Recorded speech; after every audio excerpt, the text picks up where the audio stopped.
네, 저희 아이가 한 3-4살 되었을 때였던 것 같은데 이제 세뱃돈으로 5만 원을 받은 적이 있습니다. 그래서 이제 아이가 이제 돈을 잃어버릴까 봐 이제 달라고 했더니 이제 이 가진 돈을 이제 절대 안 주는 겁니다. 그래서 한 가지 방법을 생각했습니다. 어떻게 해야 이걸 받을 수 있을까요? 그래서 제가 생각해낸 방법이 200원을 가지고 가서 200원을 주고 5만 원을 달라 이랬더니 쳐다보더니 쓱 하고 5만 원을 이제 주었습니다. 지금은 절대 안 줍니다. 근데 그 당시에는 이 돈의 가치가 어떤 건지 아이가 알지 못하니까 이제 5만 원이 더 큰 건지 200원이 더 큰 건지를 알지 못하니까 그때 그런 방법으로 이제 아이의 이 돈을 이제 받았던 그런 경험이 있습니다. 아마 5만 원이 아니라요. 이 아이가 10만 원을 갖고 있었어도 심지어 1000만 원을 갖고 있었어도 제가 200원을 줬다면 충분히 그 돈을 저에게 줬을 것입니다. 왜냐하면 이 돈의 가치를 알지 못하기 때문이죠. 여러분, 이런 우스운 상황은요, 안타깝게도 우리 신앙생활에서도 쉽게 볼 수가 있습니다. 우리가 하나님의 축복을 이루지 못하는 이유, 너무나도 간단하죠. 5만 원의 가치와 200원의 가치 중에 어떤 것이 더 큰지 모르는 그 아이의 모습처럼 하나님의 축복과 세상이 주는 축복에 어떤 것이 더 큰 가치가 있는지를 우리가 안다고는 하지만 정작 알지 못하기 때문에 하나님의 축복인 5만 원이 아니라 이 세상이 주는 이 200원의 작은 가치를 우리가 택할 때가 많이 있다는 것이죠. 심지어 200원은 가치라도 있지만 이 세상이 주는 것은 오히려 우리를 더 파멸에 이르게 하는 그런 일임에도 불구하고 우리는 그 분별력을 잃고 너무나도 쉽게 이 가치를 하나님이 주시는 그 축복을 버릴 때가 많이 있다는 것입니다. 이런 어린아이와 같은 미숙함은요, 오늘 말씀에 나타나는 이 스데반이 전해주는 이스라엘의 역사 가운데서도 볼 수가 있는데, 오늘 말씀 본문 앞절인 이 36절에 보면요, 이런 표현이 있습니다. 이 사람이 백성을 인도하여 나오게 하고, 이제 모세를 이야기를 하죠. 애굽과 홍해와 광야에서 40년간 기사와 표적을 행하였느니라 라고 되어 있습니다. 하나님은 이제 모세를 중보자로 사용하셔서 하나님의 뜻이 무엇인지 이스라엘에게 전하셨고, 또한 그뿐만이 아니라 오늘 말씀을 보니까 모세를 통해 이스라엘을 인도하고 또 애굽과 홍해와 광야에서 40년 동안, 무려 40년이나 이 기사와 표적을 행하셨다, 이렇게 되어 있습니다. 이 모든 것들을 통해서 하나님은 어떠한 분이신지, 그리고 또 어떠한 능력을 갖고 계신지 여러분 40년이라는 생활 가운데 이미 충분하게 그들에게 보여주셨다라는 것이죠. 이 정도로 경험했으면요, 이제는 하나님은 신뢰할 만한 분이시다, 그리고 하나님과 이 하나님의 말씀을 전하고 인도하는 이 모세에게 이제 좀 신뢰할 만하다, 이런 결론을 내야 당연한 원리라는 것이죠. 근데 이것이 사람의 마땅한 반응인데 이스라엘은요, 전혀 그렇지 못했다라는 것입니다. 오늘 말씀 39절에 보니까 우리 조상들이 모세에게 복종하지 아니하고자 하여 거절하며 그 마음이 도리어 애굽으로 향했다라고 되어 있습니다. 이스라엘은 모세를 통해 전해준 하나님의 말씀을 거부했고, 하나님이 인도하시는 그 약속의 땅이 아니라 다시 이전의 삶인 이 애굽으로 돌아가려고 그들이 마음을 품었다라는 것입니다. 지금까지 그들을 인도해 주신 하나님이 아니라 새롭게 자신을 인도할 신을 만들어 달라고 이 아론에게 이후에 요청하기까지 합니다. 여러분, 그러면 이스라엘이 이토록 다시 이전의 삶을 갈망했던 이유, 이집트로 다시 돌아가려고 했던 이유가 뭐냐는 것이죠. 하나님이 약속하신 땅이 얼마나 큰 축복인지, 또한 그 약속을 이루실 하나님, 지금까지 40년 동안 그들을 인도하신 그 하나님을 신뢰하지 못했기 때문이라는 것입니다. 그 약속이 이루어질 것이라는 확신이 들지 않았기 때문이라는 거죠. 40년간 하나님은 이미 충분히 보여주셨지만 그들은 여전히 하나님을 신뢰하지 못했던 것을 볼 수가 있습니다. 그래서 하나님의 백성의 삶을 살기보다는 이전의 삶이었던 이 종되었던 삶, 이 이집트에서의 종되었던 삶을 더 갈망했던 것이죠. 앞에서 말한 이 5만 원의 가치를 알지 못해서 200원을 택한 그 아이의 미숙함, 그리고 어리숙함과 같은 동일한 모습이 이스라엘에게도 고스란히 담겨 있다는 겁니다. 조금 더 구체적으로 이 부분을 좀 살펴보면 우리 40절, 41절 말씀인데요, 우리 두 절의 말씀을 함께 읽어보겠습니다. 함께 읽겠습니다. 아론더러 이르되 우리를 인도할 신들을 우리를 위하여 만들라. 애굽 땅에서 우리를 인도하던 이 모세는 어떻게 되었는지 알지 못하노라 하고, 그때 그들이 송아지를 만들어 그 우상 앞에 제사하며 자기 손으로 만든 것을 기뻐하더니.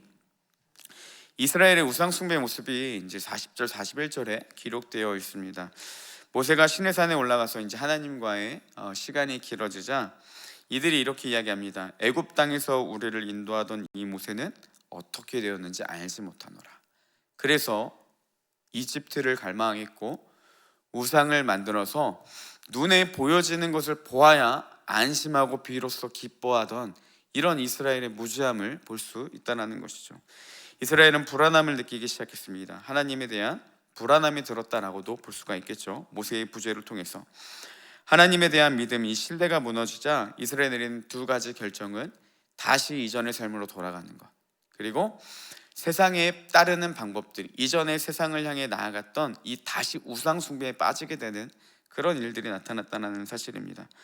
광야는 언제 죽을지 모르는 상황이지만 적어도 이집트는 비록 종되었던 삶이라고 하더라도 자신들의 안전과 신변의 보호를 받기 때문에 그들은 그렇게 생각하고 이전의 삶을 꿈꿨던 것입니다. 차라리 하나님의 말씀을 따르는 것보다 이전의 삶이 낫다라고 이렇게 결론을 지어버리는 것이죠. 여러분, 믿음으로 나아갈 때 주어지는 축복, 약속의 땅을 갈 수 있다라는 그들의 가운데 확신이 사라지게 되자 차라리 종된 삶, 이전의 삶이 낫다, 이렇게 결론을 지었던 것입니다. 그들의 믿음이 언제부터 사라졌습니까? 바로 이 모세의 부재로부터 왔다는 것이죠. 모세가 시간이 지나도 안 보이니까 믿음이 아닌 이전의 삶을 택했던 것입니다. 이렇게도 볼 수 있습니다. 마치 우리가 믿음을 포기하고 믿음을 가지고 나아가는 힘든 순간들이 언제냐면 모세의 부재와 같은 상황, 하나님이 느껴지지 않는 상황, 약속의 말씀이 현실적으로 이루어지지 않을 거라는 상황을 보고 이 하나님의 말씀을 판단할 때 온다는 사실입니다. 내가 상황을 판단해 봤을 때 하나님의 말씀이 안 이루어질 것 같은데 불안한 마음을 느끼게 될 때 우리는요, 이 하나님의 약속의 말씀을 확신하기는 것이 아니라 이 세상의 방법을 택해서 이전의 삶으로 돌아가거나 세상적인 방법인 우상 숭배와 같은 세상의 가치관을 따르게 된다는 사실입니다. 내가 처한 지금의 상황에서는 절대 이루어질 수 없다는 이 불신이요, 결국은 우리는 세상적 가치관을 택하게 만들어버리고 이 하나님이 약속하신 더 귀하고 복된 그 은혜들을 스스로가 저버리는 그런 미련한 행위가 나타난다는 사실입니다. 환경이 열리면 나아가지만 환경이 열리지 않으면 다시 이전의 삶으로 돌아가는 것, 이것이 그리스도인들이 세상을 택하는 많은 이유 중에 하나고요, 너무나도 쉽게 불순종하는 모습이 바로 이 안에 있다는 사실입니다. 여러분, 믿음이라는 것은요 늘 불안하기 마련입니다. 왜냐하면 절대적으로 이루어질 수 없다라고 느껴지는 순간들이 반드시 있다는 것이죠. 특히 하나님이 느껴지지 않거나 내 환경이 도저히 이 말씀이 이루어질 수 없다라는 환경에서는 더더욱 그것들을 신뢰하고 따라가기가 어렵다는 것입니다. 이런 세상적인 가치관을 따라올 때 약속의 축복을 바라보며 하나님을 기다리는 것이 믿음인데, 이게 보여지지 않고 느껴지지 않으니까 우리는 자꾸만 다른 이전의 삶으로 돌아가려는 본능이 일어난다는 것이죠. 그래서 이스라엘이 이집트 이전의 삶을 다시 떠올렸던 것처럼, 그들의 삶의 양식인 우상을 따랐던 것처럼 우리는 하나님의 말씀이 아닌 세상적 가치관, 하나님의 방법이 아닌 이전의 삶의 가치관을 따르게 된다는 것입니다. 여러분, 중요한 것은요, 보이는 것을 믿는 것은 믿음이 아니라는 겁니다. 보이는 것을 믿는 것은요 사실 확인이지 믿음이 아닙니다. 믿음은 보이지 않는 것을 믿는 것, 그럼에도 신뢰하는 것이 믿음이라는 사실입니다. 믿음에서 가장 중요한 부분 중에 하나는요, 믿음의 대상이 누구인지에 따라서 그 믿음이 결정되죠. 대상이 어떠한 존재인지, 믿을 만한 존재인지에 따라서 내가 믿음을 가져야 될지, 신뢰를 해야 될지 말아야 될지가 결정된다는 겁니다. 신뢰가 가지 않는 사람의 약속을 믿을 수는 없습니다. 또한 내가 모르는 사람의 약속도 신뢰할 수가 없습니다. 하지만 그 대상이 정말 신뢰할 만한 존재라는 것을 우리가 인식한다면, 그리고 이미 경험해서 이 사람은 좀 믿을 만하다, 이 대상은 좀 믿을 만하다라는 그런 관계가 형성이 된다면 우리는 보이지 않고 환경이 전혀 그럴 것 같지 않아도 그 사람을 신뢰하고 믿고 나아갈 수 있다는 것이죠. 결국 약속도 중요하지만 그 약속을 준 대상이 누구인지에 따라서요, 우리가 믿음을 가질지 아니면 믿음을 갖지 않을지가 결정되는 큰 중요한 요소가 된다는 것입니다. 하나님을 향한 믿음도 이와 동일하게 볼 수 있습니다. 우리는 하나님을 아는 만큼 믿을 수 있다는 것이죠. 하나님을 경험한 만큼, 하나님을 아는 만큼 우리는 그분을 믿고 신뢰하고 나아갈 수 있다는 겁니다. 너무나도 단순한데요, 이게 잘 적용이 안 된다는 겁니다. 우리는 하나님의 말씀이 아닌 세상을 택하는 이유도 너무나도 쉽습니다. 많은 이유들로 우리가 스스로를 속이면서 합리화하면서 하나님의 말씀을 따르지 않는 그 길을 선택하지만, 그렇게 하는 이유는 간단합니다. 우리가 하나님을 알지 못하기 때문이라는 것이죠.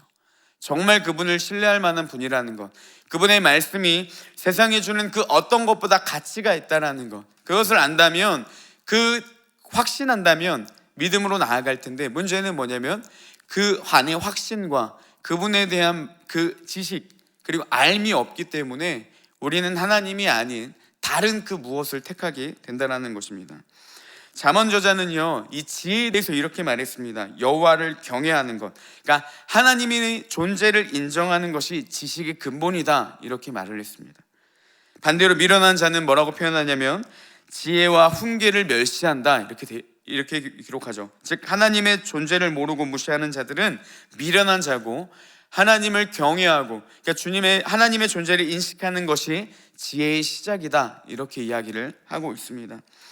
이스라엘은 40년간 기사와 표적을 경험했지만 그분이 어떤 분이신지 여전히 알지 못했다는 거죠. 모세를 통해서 끊임없이 그분의 인도하심을 받고 하나님의 말씀을 들었지만 하나님이 어떠한 분이신지를 여전히 알지 못했다는 겁니다.